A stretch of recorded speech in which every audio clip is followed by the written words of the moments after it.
everyone, and welcome back to the Fundamentals of Investing podcast. My name is Ryan Farley. I'm 16 years old. I go to a performing arts school in New York, and I'm an actress. Hi, I'm Ryan Hobby. I'm 15 years old. I go to a public school in New Jersey, and I'm an actor and singer. Today, we're very lucky to have Mr. Ted Crawford joining us. Mr. Crawford is a graduate of SUNY Oswego. He's an entrepreneur. He's a member of the Phi Beta Sigma fraternity, and he was born and raised in Brooklyn, New York. Welcome, Mr. Crawford. Oh, thank you. Glad to be here. So, of all the business ventures you had, what are you most proud of, would you say?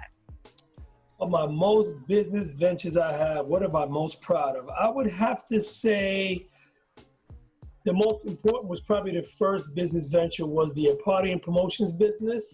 Started that just out of college. Actually started it in college, but didn't formalize it, incorporate it into after college.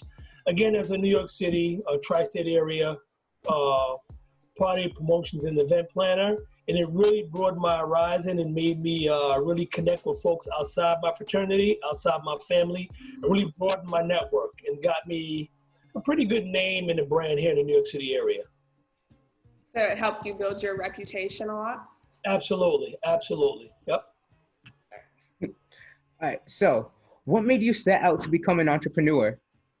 Oh man, for me, entrepreneur, I think for me, I guess basically as a young black man in Brooklyn, New York, I always had just a flair for just earning my own money. Even before I was allowed to work in New York City, the legal working paper, the legal working age or to get your working papers back in the early 80s was 14. So even before I turned 14, I had a newspaper route. So I was making my own money as a young boy in Brooklyn. And I really loved the independence of it. I pretty much just expanded, made as much money as I could deliver until, I ran out of customers. So just that alone just kind of gave me a feel for actually really being in charge of my earning potential. And that really excited me. So from that moving forward, I did work a 9-to-5, went on to college, graduated, worked in sales. And I do appreciate my job. It did a lot for me as far as really springboard me into another dimension financially because it supplemented my entrepreneurial endeavors. But that entrepreneurial spirit was just like me in control and really was limitless on how much I can earn in being an entrepreneur. Mm-hmm. So how has your business been impacted during the COVID-19 pandemic, and how did you overcome all the obstacles?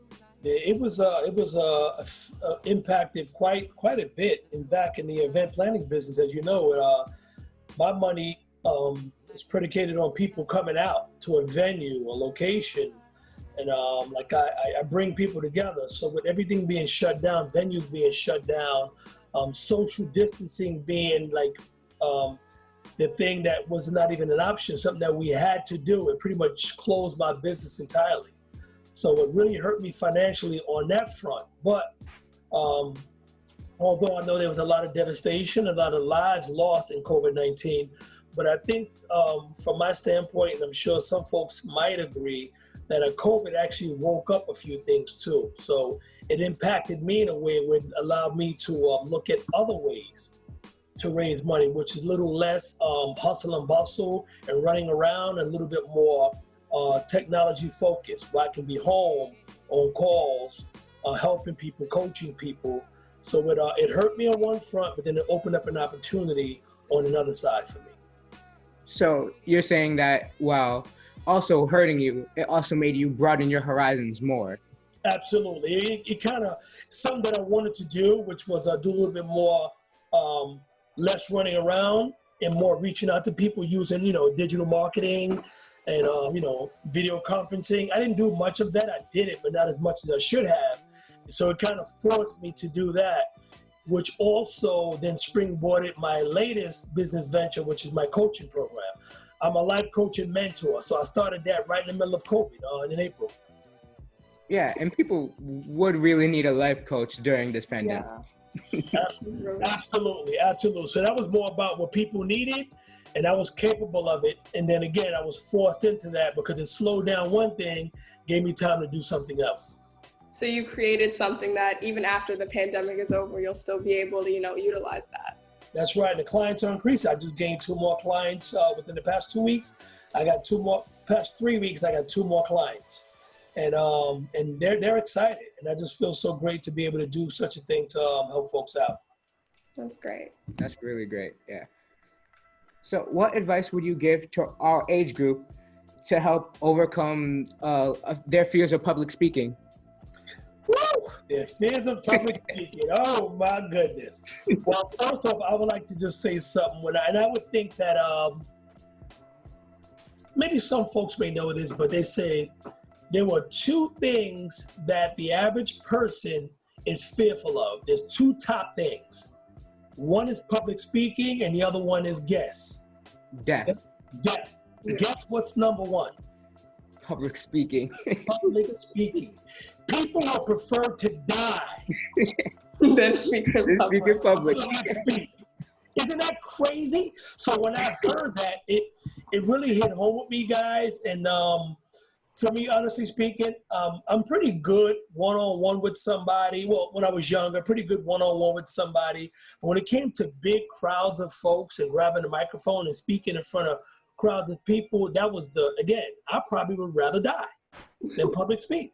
And this is getting to maybe, like I said, like 9, 10 years ago. So here I am, a grown man, late 30s, early 40s, and I just couldn't grab that mic and stand before people. But I knew I had a lot in me to share, and I knew I would have to overcome the fear of public speaking. And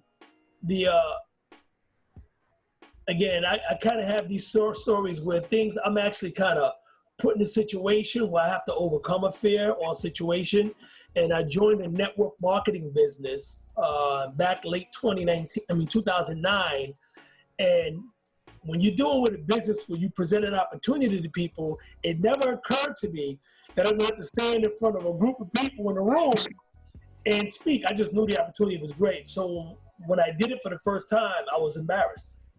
I mean, embarrassed to the point where it was more of embarrassment how I felt as opposed to how people treated me or looked at me. So it was more my internal embarrassment. No one said I look crazy or stupid. And I never forgot that day. I did the presentation, and then I went home and I actually took a teddy bear, teddy bear, stuffed animal, lied it on the couch, pulled out the presentation in my living room. And I practiced and I practiced and I practiced the presentation. And then months later, there was a huge presentation in one of my investment properties. And guess who was the guest? Guess who was the finishing speaker? Me. But this time I was still nervous, but I was prepared. And it probably was one of the biggest moments of my life. I was nervous, but I felt so prepared. And people were registering and signing up, walking up to me, trying to shake my hand. Little did they know that was my first real major prepared public appearance to speak in front of a group of people. And it really took me to another dimension in my career and in my life. Yeah. So preparation is key, is what you're saying. Yeah, I have a saying. It's called preparation creates relaxation. Yep. That actually makes a lot of sense, yeah. See right here? Preparation creates real relaxation. Yeah, that's awesome. And I live by that. I really do. And not all the times are we going to be prepared, but another famous quote that was said by Will Smith, and that he may have gotten it from somebody, but he says, always be ready so you never got to get ready. Definitely very important to be ready, especially in show business or anything that you want to do. Yeah, even us, we have to look over the bios before we come over here and look at the questions and make sure we know what we're going to say. Exactly. Excellent. I'm actually quite impressed with you two guys. I know this is not part of the interview process, but there was a video that was sent out before I logged onto the call today. I think you guys are walking somewhere, something like that. You got a whatever. I said, these guys look like you about to have your own talk show. I thought you guys was like BBT or something. You just look so comfortable and poised. So it's such an honor to be working with you guys right now with this interview. This is awesome. Thank you so much. We appreciate it. We're glad to have you here. Excellent. All right. So as an entrepreneur, how do you think we can decide what kind of business we want to start? Okay, that's a very, very good question, Ryan, because I didn't know this because, and again, I do coaching because I could actually guide people to figure out questions like that, what you just asked. And what I recently noticed is that people refer to something as passion, right? I try to remix that. I call passion energy. Like, what's your energy signature? What really drives and moves you as an individual? So even though I work in the transportation field, which is my 9-to-5 job, but my passion is working with people. So what you want to do is, if you work within your passion or something that gives you great energy, always look for what your strong points are, or things that really just lights up your spirit and your soul. And once you find out what that is, you'll never work a day in your life. And that's how you can thrive. You want to focus on something that you're really, really interested in. And when one of my advisors told me in the stock market, when it comes to stock investing, I'm like, what stock do I buy? He goes, well, what are you knowledgeable about? And I said, transportation. He said, what else? I said, not knowledgeable, but I'm getting better with technology. He said, so look at the technology stocks and transportation stocks and track a few that you have knowledge of, and you can become the subject matter expert within those stocks. And that's what you want to start with as far as investing. And the same thing goes to business investments or just entrepreneurship. Whatever you feel that really moves you and you're attracted to, or just whatever you're good at, that might be a starting point. Doesn't mean you have to end there, but that's a good starting point. And I think that stops people from getting involved with things that they don't care about. You know, a lot of people have jobs where they're miserable because they're working in things that they don't care about, they don't really know about. That's true. Yeah. My uncle has a quote. Uncle Curtis has a quote. He told me, do what you love, the money will come. Never work for money. If you're doing something that you love, the money will go to you. Amen. Amen to that. Amen to that. That's why I get the quote. I think Oprah said it. She says, if you do what you love, you'll never work a day in your life. Mm-hmm. You know, think about basketball players. I'm not saying all of them do, but if you're a basketball player or a baseball player, you've been playing since you were a kid and you're good, guess what? That's not work to them. They're getting paid to do what they love to do since they were kids. That's why they're good. That's why they get paid so well, you know? Mm-hmm. Right? 100%. Yeah. So what would you say what are the ingredients to be a successful entrepreneur? The ingredients, I would have to say, first and foremost, you gotta be dedicated. And again, that word might be defined differently depending on what someone thinks dedication is, but I think you have to really be able to say to yourself, I really want to put in all the time that's necessary into getting this business up and running. Because, for example, what I would say is, for me, I always wanted to own a home, but I had bad credit. I didn't have any money in the bank. And that could have been that's a recipe for not buying a home, right? No bad credit, no money in the bank. But that didn't stop me because I had that passion and that energy I mentioned earlier. And I just says, I'm tired of paying rent. I want to own a home. I just heard so many good things about owning a home. So what I did was I spoke to somebody about improving my credit. And I looked at all my savings and investments and retirement accounts. And I said, how can I borrow against that, or maybe liquidate some, which I don't encourage anybody to do. This is just my story. Liquidate some of the monies I had and improve my credit to put myself in a position to buy some property. Within a year and a half, I owned a property in Bed-Stuy, Brooklyn, because all I said to myself was, I just had to make sure that I had to put all the effort and the grit to own this home. So again, the key thing is you have to be dedicated. You got to put in the time. You can't look at obstacles as just things that are in the way. You have to look at them as opportunities to overcome so you can get to your goal. You know what I'm saying? So dedication is number one. Another piece I would say is ask those folks who are doing what you want to do. Reach out to them. I call it the cheat sheet. Get the cheat sheet. Find out what someone had done to get where you're trying to get to, and just take notes and ask that person, him or her, to be your mentor. So you got to always look at somebody who already completed what you're looking to do. You know what I'm saying? So get that mentor, ask questions, and be dedicated. And that, again, going back to that passion, it will drive you in a direction where you end up. Some people have longer roads than others, but you'll end up where you need to. Mm-hmm. Yeah. So you're a life coach. I'm sure people talk to you about, their fears and their weaknesses all the time. So how do you think we can start to turn our fears and our weaknesses into strengths? Yeah, I think what you need to do is, first and foremost, don't beat yourself up about your weaknesses. What you want to do is you want to recognize them,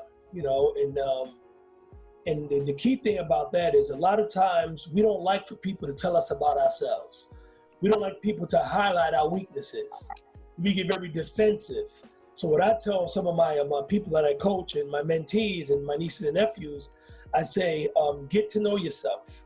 We think we know ourselves, but we don't quite know ourselves. We know what we've become.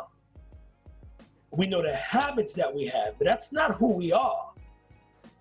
So you got to get to know yourself. Know why when someone calls you a name or refer to you as something, why you get so triggered and upset about it. So when you start to really uncover your true self, it's extremely powerful. It's extremely powerful. And then you realize why a name calling or a reference or something mentioned bothers you so much. Once you realize the source of the upset, then you can decrease or get rid of the upset. So really learning about yourself is so key. It's very key. Because then from there, then you can set up a foundation, which I call a structure, to then minimize the obstacles and really set up a path directed towards your goals. That's kind of how I coach. That's how it works. It's the clearing, it's the uncovering of who you are, recognizing what that is, and then based on that information, creating a structure and or foundation to carry you forward to your goals and dreams. I mean, every goal and every dream. Mm-hmm. And, we're in quarantine with a lot of time to, reflect on yourself and your thoughts and your beliefs and all that. So we should all really be using this time to, come up with this structure and ways to change ourselves and see, who we really are. Absolutely. And with that, training is so important. Like right now, aside from my coaching and I work from home with my 9-to-5 job and I run my properties, I just go to the properties here and there. But what I'm doing, I'm taking the master class. There's a website where you can sign up for master classes. You have people like all the actors, directors. Ryan, you might want to take a look at this too. The actors and directors, basketball players, all kinds of other athletes. And they pretty much give you a lot of their secrets of how they become quite popular and very famous. And they have a step-by-step approach. So I signed up for that class. I gave my girlfriend, actually, I bought her a package as well. So I sit home, I do that. I've been reading up on artificial intelligence and trying to see where technology is going. I got more clients I'm coaching, but also the coaching is not about me knowing everything. As I coach, I remind myself of what I'm saying for myself as well. So I'm kind of coaching myself. So during this quarantine period, I'm really maximizing my time to learn, to teach, and just really fill up my basket of knowledge, if you will. So when this is all dies down, I could just hit the ground running. Mm-hmm. So do you have any other investment vehicles? Yes, I do. Like I mentioned before, I have stock. One of my biggest investment vehicles right now is real estate. That's my baby. I tell you, I bought that one house that led to a second house, led to a third house, and now I do a few flip properties here and there to make a few extra cash to load up on the cash. And looking for a nice piece of property, given times like this, and in the down economy, opportunities are like endless. Like they're popping up left and right. So this is when you got to save your money and just look for, but also sit back and wait for a good opportunity and really take advantage of it. But real estate is one of my awesome, probably one of my biggest investments ever. Mm-hmm. Yeah, you aren't our only guest that talked about real estate. That's big right now. That's a big one. Definitely. It is. So, sorry. Go ahead. No, you go. Go ahead. I was saying, especially in quarantine and being stuck, and a lot of people being stuck in a confined space. A lot of people are looking to get like a new house just so they don't have to see the same walls every day in quarantine. People are a little crazy. Yeah. Yeah, they are. They really are. But I will tell you this: there's a lot of noise, as they say in the world of investments. Noise meaning everybody's saying yes, everybody's saying no. Some people undecided. There's a whole bunch of confusion around just investments. Period. In real estate, people think, oh, don't do this, don't do that. I just tell people, you know what? Do your research. Just look at what the market looks like in that particular zip code or area. Reach out to somebody who's did it already. Ask for advice. This is a prime time for real estate right now. This is prime time. Yeah. Definitely. I want to look into that and, learn more about it. You guys can always reach out to me. I mean, you got the straight beeline to me. I would love for young folks like yourselves to really plan that out and get you a piece of property. All you need is that one piece of property. Just that one. Like I bought my first one back in 2000. And from there, I wiped off a whole bunch of debt clean because of my real estate investment. I bought 2 more properties because of this one real estate property that I bought. So this is what really took me to a whole nother level financially, was the piece of real estate. Real estate will really catapult you if you use it the right way and use the equity to invest in other things. Mm-hmm. Wait, Ryan, you were gonna say something before I cut you off. Oh, I was just going on to our next question, but you weren't done talking, so I didn't want to. Go ahead. Okay, so for all of our listeners, do you just have any last encouraging words? Any last encouraging words? I would say this. I would say be aware of the naysayers and be very careful as to who you look for advice about anything, more so in the world of investments, because people will always give advice and base their opinions on their experiences or experiences that they heard about. But that might not do you no justice, because it might have nothing to do with what your life's going to end up like. So sometimes, we go to that good friend, that uncle, sometimes our parents, and no disrespect to parents or family members or close friends, but I just said beware, because sometimes, there's a lot of Debbie Downers out there, and they will tell you things that they think you shouldn't do. But if your passion, your energy is to really find out about something specifically, you got to seek out someone who's done it. Do your research. With the internet right now, there's tons of information you can Google and research. But again, get that person within that field of expertise that can really guide you and again, give you the cheat sheet so you can get the information you need. And what I'll always tell people is this, is regardless of what has happened to you, regardless of what people may say about you, what's going to determine your future is what you do from this point moving forward. So if you didn't do a lot of good things in the past, you can start today to change it around. You as an individual. And watch what you say, because words have power. If you say, I can't, then you won't. If you didn't in the past, but you start to say, I can, then you will. Words are amazingly powerful. I do the same thing every morning. I pray, I read the Bible, and I meditate. And it gives my mind some fresh new energy to clear me so I can start each and every day. That's what I do. I got that from a mentor. I got that from a spiritual mentor and a financial mentor. So those are the things I do to clear me every day, to refresh me, to be prepared for the naysayers, the doubters, the people who don't want much out of their lives. And so I create my own future based on what I say, followed by my actions. Yeah, having a positive mindset is really, really That's important. right. That's right. Well, thank you so much for coming. I'm so happy that you came and spoke to us. It was such a pleasure. You're very welcome. So Ryan and Ryan, like I said, you guys, anything you need from me, reach out to your Uncle Curtis, Ryan. He knows where to catch me. If you guys need any advice, you need to get me back on or talk about anything else, I'll make myself available. I like what you guys are doing. Thank you so We much. definitely love to have you back sometime. Okay, excellent. I would love it. God bless, okay? Have a great weekend. Thank You too. Bye-bye. It has been so great meeting Mr. Crawford, and we will see you guys in the next episode. Mm-hmm. All right. Bye. Peace.